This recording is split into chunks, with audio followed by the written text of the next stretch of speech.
फिर से पार्टीशन था ही हमारा, क्या था पार्टीशन बेटा, ई एन, एक सैंपल पॉइंट ले लिया था हमने, E1 E2 E3, ऐसे ही बहुत सारा इवेंट्स था हमारा En, और इसमें से कोई इवेंट ये था। लेकिन अब हमें ये बोले कि ये ए जो है वह ऑलरेडी हैपन है, ए हो रहा है, तब प्रोबेबिलिटी ऑफ E1 E2 की प्रोबेबिलिटी पूछे, मतलब जिसको हमने पार्टीशन करा था। दैट मीन्स आपसे ये बोलेगा कि probability of E1 subject to A बताओ कितना होगा। ये बेस थ्योरम है, मैं अभी उसको जनरलाइज कर दूंगा। तो क्या होगा, probability of E1 subject to A is equal to probability of E1 into probability of A subject to E1 upon में समेशन ऑफ, हम बोलेंगे प्रोबेबिलिटी ऑफ कैसी ए, तो प्रोबेबिलिटी ऑफ ए कैसे, that means summation of probability of E I into probability of A subject to E I, I is equal to 1 से लेके n तक। That means ये जो पूरा लिखा हुआ है ये सारा आ जाएगा नीचे। या आप ऐसे भी बोल सकते थे, क्या हो जाता बताना बेटा, probability of E1 into probability of A subject to E1 upon में फिर probability of E1 into probability of A subject to E1 plus probability of E2 into probability of A subject to E2 plus so on, ऐसे ही probability of En जहां तक गया है into probability of A subject to En। That means A, किसी को summation में बोले तो ये या ये दोनों में से जो भी बोलिए, यही तो आपका क्या है बताना बेटा, बेस थ्योरम है। अब ये बेस थ्योरम है क्या, टोटल प्रोबेबिलिटी थ्योरम कहाँ लगाएंगे, मैं आपको पूरा डिटेल बताऊंगा, घबराने की जरूरत एकदम नहीं है। बेस थ्योरम क्या देख के लगाओगे क्वेश्चन में, और क्या देख के आप समझोगे कि हमें टोटल प्रोबेबिलिटी थ्योरम लगाने हैं, ये मैं आपको कॉन्सेप्ट दूंगा बेटा। पहले तो मैं इसको क्लियर कर दूं कि ये आया कहां से, फॉर्मूला कहां से आया, ठीक है। चलिए तो हम लोग पहले प्रूफ करते हैं। तो probability of E1 subject to A is equal to क्या होता, फॉर्मूला है क्या, probability of A intersection E1, ठीक है, अपॉन में प्रोबेबिलिटी ऑफ ए, फॉर्मूला यही है, कंडीशनल थ्योरम भाई, कंडीशनल थ्योरम है ये, कंडीशनल थ्योरम। ओके, अब ए इंटरसेक्शन ई को हम क्या लिख सकते हैं बताना, इसको probability of E1 into probability of A subject to E1 लिख सकते हैं।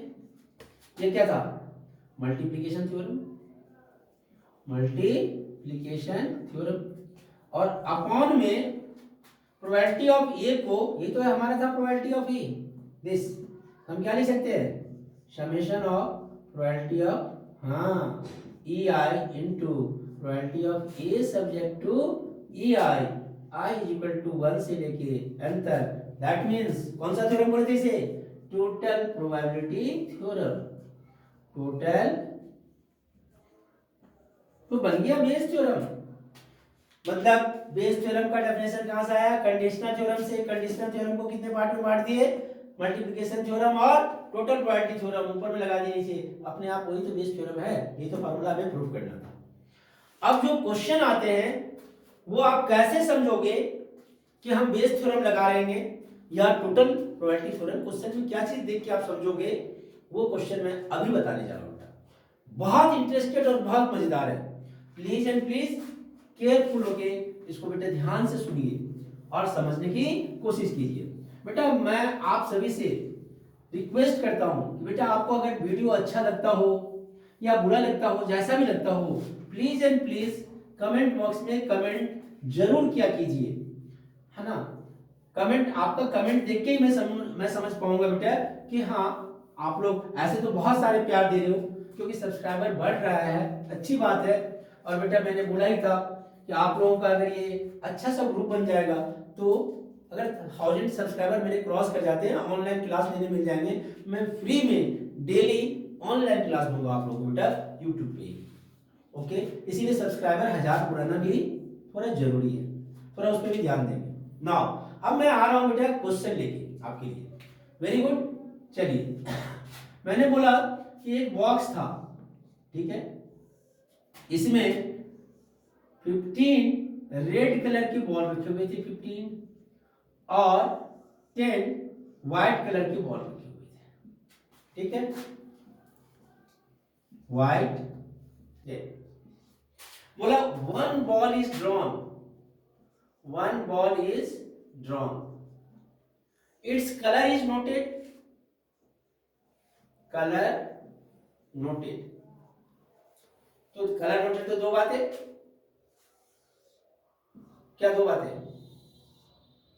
Yes, either it is red और it is white, plus two additional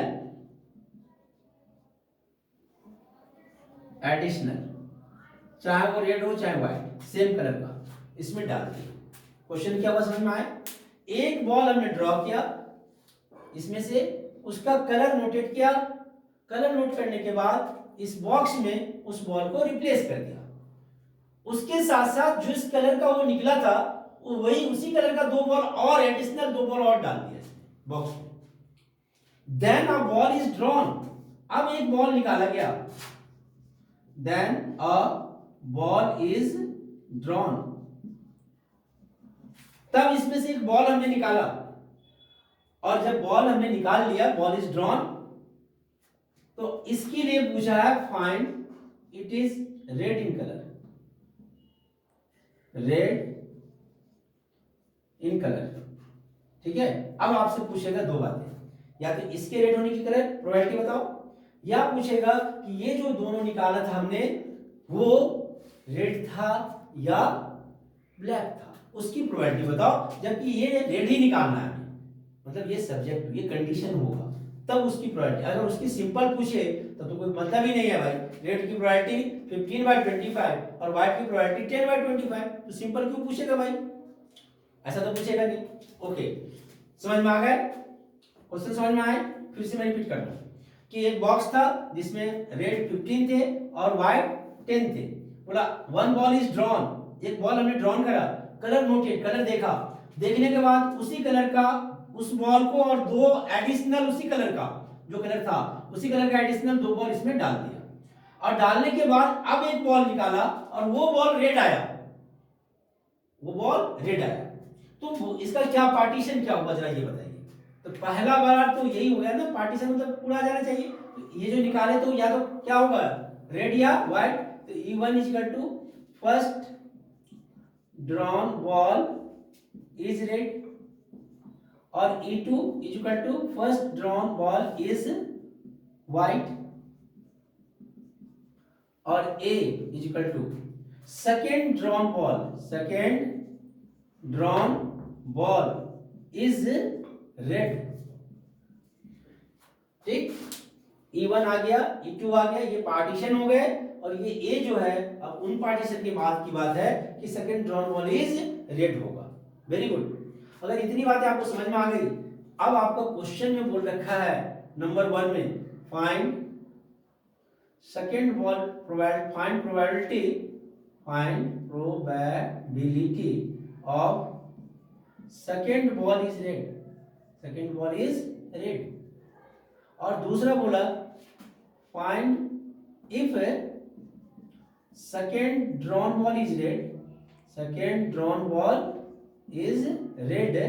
find probability of first drawn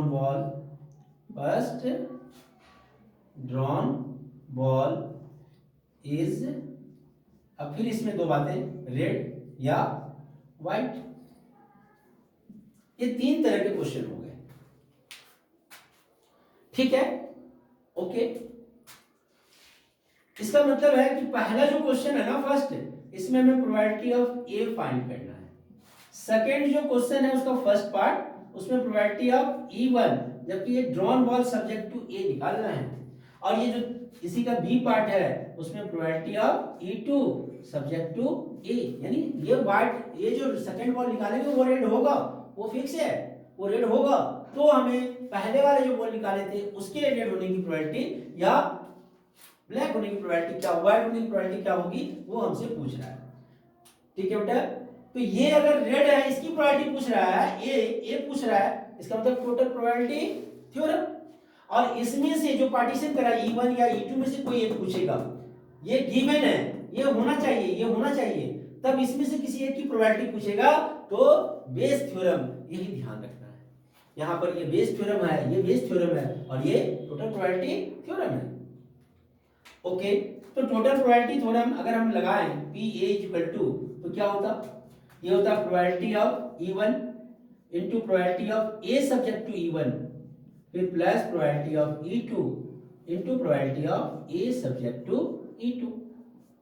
okay, probability of E1, ये first drawn ball is red, तो यहां पर बताओ probability of E1 कितना हो गया, first drawn ball is red, red कितने हैं 15 अपॉन में कितना 25, that means 3/5। Probability of E1, probability of E2 10/25, that means 2/5। Very interested, probability of A subject to E1, हमेशा इसका मतलब समझने की कोशिश कर लेना, आपकी प्रोबेबिलिटी सही बनेगी। हमेशा इसका मीनिंग समझने की कोशिश करना। A subject to E1, A का मतलब कि हमें सेकंड ड्रॉन बॉल रेड होना चाहिए, सब्जेक्ट टू E1 मतलब फर्स्ट ड्रॉन बॉल रेड था। अब फर्स्ट ड्रॉन बॉल अगर रेड था तो हमने वो रेड तो डाल ही दिया, दो एडिशनल रेड डाला है, तो अब रेड 15 नहीं 17 हो जाएंगे। वेरी गुड, और टोटल 25 नहीं 27 हो जाएंगे। और इसी तरह से probability of A subject to E2 is equal to, very interested, यहां से जो हमने निकाला वो E2 दैट मींस क्या था हमारा व्हाइट, तो हमने दो व्हाइट बॉल और डाला तो व्हाइट 12 हो गए, लेकिन रेड तो 15 ही रह गए। हमारा A जो है वह रेड की प्रोबेबिलिटी है, तो रेड की प्रोबेबिलिटी 15/27। और अगर ये समझ में आ गया बेटा तो यहां वैल्यू पुट कर देंगे हम लोग 3/5 into probability A subject to E1 17/27 plus very good 2/5 into और 15 इंटू अपॉन में 27।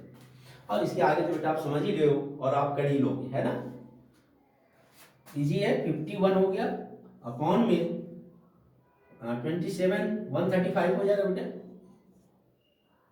5 से पहले 3 15 से, ठीक है। 51 प्लस 15 2 30 अपॉन में 135 ही रहेगा, तो ये 1 और 5 3 8 81 अपॉन में 135, 3 से कट रहा है, 9 से कट रहा है, 9 9 जा 81, 9 1 जा 9 4 45, 9 5 जा 45, फिर 3 से कट रहा है, 3 5 जा 9 1 जा, हाँ ठीक है, 9 5 जा 3 5 जा और 3 3 जा, दैट मींस 3/5 आंसर हो गए।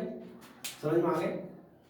अब आपको जो दूसरा पार्ट बोल रहा है probability of E1 subject to A, ये क्या बोल रहा है E1 subject to A, very good, बोलो बेटा। तो क्या होगा formula, probability of E1 into probability of A subject to E1 upon में probability of E1 into probability of A subject to E1 plus probability of E2 into probability of A subject to E2। That means you can write probability of A, और probability of A हमने find कर रखा है, आप लिख सकते हो, कोई दिक्कत नहीं है बेटा। वैल्यू आप पुट करेंगे आपके आंसर आ जाएंगे। मैं करूं क्या, नहीं करना चाहिए मुझे। E1 प्रोबेबिलिटी ऑफ E1, इतने बातें तो आपसे बनेगी बेटा, 3/5 है into probability of A subject to E1 17/27 है, और अपॉन में इन सबको अगर ऐड कर लेंगे तो यही आएगा 3/5। अब इसको सॉल्व कर दीजिएगा। ओके, आई होप दैट ये समझ में आए होंगे। और इसी का नेक्स्ट पार्ट अगर थर्ड पार्ट करते तो बी वाला, टू सेकंड का बी, ये क्या था बेटा, probability of E2 subject to A is equal to, फिर बेस थ्योरम ही है हमारा, probability of E2 into probability of A subject to E2 upon में probability of E1 into probability of A subject to E1 plus probability of E2 into probability of A subject to E2। I hope that बेटा कि आपको समझ में आया है। ये value यहाँ पर लिखा हुआ है, ये वैल्यू आप पुट करोगे आपके आंसर आ जाएंगे। आई होप दैट कि बेटा आपको बेस थ्योरम समझ में आए होंगे। और जिन बच्चों को बेस थ्योरम समझ में नहीं आए हैं अभी भी, बेटा कोई घबराने की जरूरत नहीं है। आप मेरे नेक्स्ट वीडियो का इंतजार कीजिए, उसमें मैं 4-5 सवाल बताऊंगा जो बेस थ्योरम और इस पर मैं कॉम्प्लिकेटेड करके दूंगा मैं। बेटा उससे आपके पूरे के पूरे कंसेप्ट क्लियर हो जाएंगे। बट आप सिर्फ एक बात ध्यान फिर भी रखना, क्या कि बेटा हम बेस थ्योरम कहां पे लगाते हैं, टोटल प्रोबेबिलिटी थ्योरम, कि हमें जो ये पार्टीशन किया E1 E2 E3 आपने जो अलग अलग करा, उसकी अगर प्रोबेबिलिटी निकालनी है और जो ए जो गिवन है, ए गिवन, अब वो गिवन है और ऊपर वाले पार्टीशन की प्रोबेबिलिटी निकालनी है, तो आपको बेस थ्योरम यूज करना है। और अगर आपको ए की प्रोबेबिलिटी निकालनी है तो टोटल प्रोबेबिलिटी थ्योरम यूज करना है। बस इतना ही सिंपल। आई होप दैट बेटा कि आपको ये वीडियो बहुत अच्छा लगा होगा। प्लीज एंड प्लीज बेटा आप अपने दोस्तों के साथ शेयर कीजिए, क्योंकि जितना जल्दी हम लोग ऑनलाइन आ जाएं उतना मजा आएगा और उतना इंटरेस्टेड होगा। कुछ और भी बातें बेटा जो मैं आपको नेक्स्ट वीडियो में बताऊंगा इस चैप्टर से रिलेटेड, जो इंपॉर्टेंट चीजें हैं, ठीक है, क्वेश्चंस कैसे बनेंगे, कैसे करेंगे, ये सारा मैं आपको अगले वीडियो में बताऊंगा। आई होप दैट कि आप तब तक इनको अच्छे से प्रिपेयर कर लिए होंगे बेटा। मैं अगले 1 से 2 दिन में वो वीडियो डाल दूंगा। ओके बेटा।